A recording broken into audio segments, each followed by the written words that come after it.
స్వదేశీ పరిజ్ఞానంతో తయారు చేసిన డైవింగ్ సపోర్ట్ నౌక ఐఎన్ఎస్ నిస్తార్ కాసేపట్లో జలప్రవేశం చేయనుంది. విశాఖలోని తూర్పు నౌకాదళంలో నిర్వహించే ఈ కార్యక్రమానికి కేంద్ర మంత్రి సంజయ్ సేత్, భారత నౌకాదళం చీఫ్ అడ్మిరల్ దినేష్ త్రిపాఠి హాజరు కానున్నారు. విశాఖపట్నంలోని హిందుస్థాన్ షిప్ యార్డ్ ఈ నౌకను తయారు చేసింది.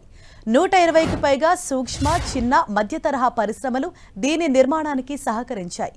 నిస్తార్ నౌక బరువు 10,500 టన్నులు, పొడవు 120 మీటర్లు కాగా వెడల్పు 20 మీటర్లు. సముద్రంలో ప్రమాదంలో పడిన సబ్మెరైన్లలో రెస్క్యూ ఆపరేషన్లు నిర్వహించడం దీని ప్రధాన విధి. దీనిపై మరింత సమాచారంతో మా ప్రతినిధి జార్జ్ మనకు అందుబాటులో ఉన్నారు. జార్జ్, ఐఎన్ఎస్ నిస్తార్ యొక్క ప్రత్యేకతలేంటి, అలాగే ఇవాళ నిర్వహించబోయే కార్యక్రమానికి ఎవరెవరు హాజరు కాబోతున్నారు?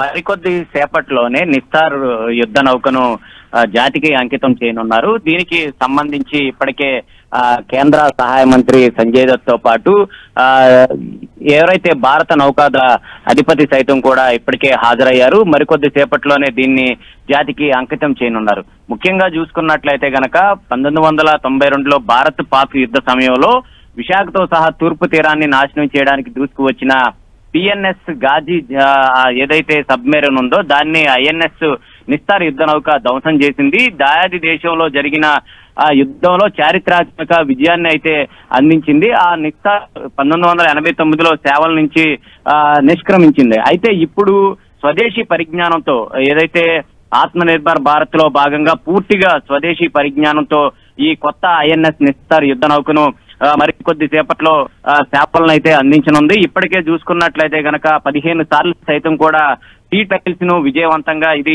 పూర్తి చేసుకుంది. మొత్తంగా చూసుకున్నట్లయితే గనక ఇది ఈ నిస్తార్ క్లాస్ నౌకల రూపకల్పనకు సంబంధించి హిందుస్థాన్ షిప్ యార్డ్ దీన్ని నిర్మించడం జరిగింది. ఇప్పటికే చూసుకున్నట్లయితే గనక దీని యొక్క ప్రత్యేకతలు చూసుకున్నట్లయితే గనక ఏదైతే ఈ సబ్మెరైన్స్ ఏవైతే ఉంటాయో వాటికి సహాయం అందించడం, అలాగే సముద్రంలో నిరంతరం గస్తీ, అలాగే పరిశోధన, రక్షణ కార్యక్రమాలు నిర్వహించడంతో పాటు ఈ హెలికాప్టర్లు సైతం కూడా దించడానికి అనుకూలమైన విధంగా ఈ నౌక అయితే నిర్మించబడింది. ముఖ్యంగా చూసుకున్నట్లయితే గనక రక్షణ రంగంలో ఇది కీలకంగా మారుతుందని నౌకాదళ వర్గాలు సైతం కూడా వెల్లడించాయి. ముఖ్యంగా చూసుకున్నట్లయితే కనుక సబ్మెరైన్స్, రెస్క్యూ వెహికల్ తో పాటు వాటిన్నిటిని ఈ నిస్తార్ వెహికల్ పసిగడుతూ ఉంటుంది.